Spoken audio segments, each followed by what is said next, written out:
পঞ্চগড়ে ভিক্ষাবৃত্তিদের পুনর্বাসন করতে অনুদান কার্যক্রম উদ্বোধন করা হয়েছে। রংপুর থেকে শহীদুল ইসলামের পাঠানো তথ্য ও ভিডিও চিত্রে থাকছে বিস্তারিত।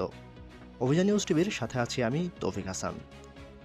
পঞ্চগড়ে সদর উপজেলার হারিবাসা ইউনিয়নের ভিক্ষাবৃত্তিতে নিয়োজিত ষাটোর্ধ্ব জনগোষ্ঠীর পুনর্বাসন ও বিকল্প কর্মসংস্থান কর্মসূচির আওতায় ভ্যান ও মুদি দোকান বিতরণ কার্যক্রমে উদ্বোধন করা হয়।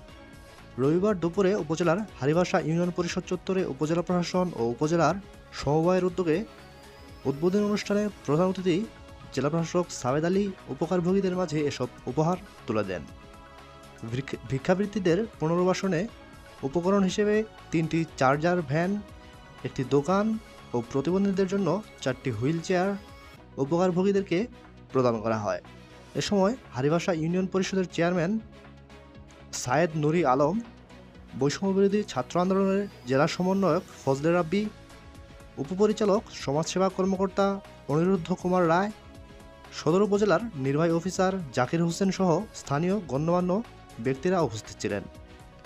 অনুষ্ঠান শেষে এই ইউনিয়নের দুস্থ, অসহায় ও প্রতিবন্ধীদের মাঝে শীতবস্ত্র বিতরণ করা হয়।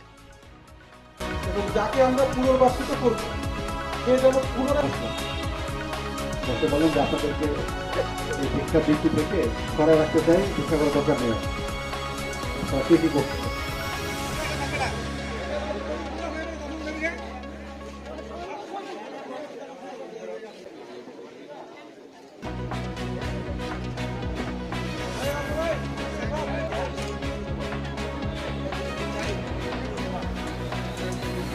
Okay.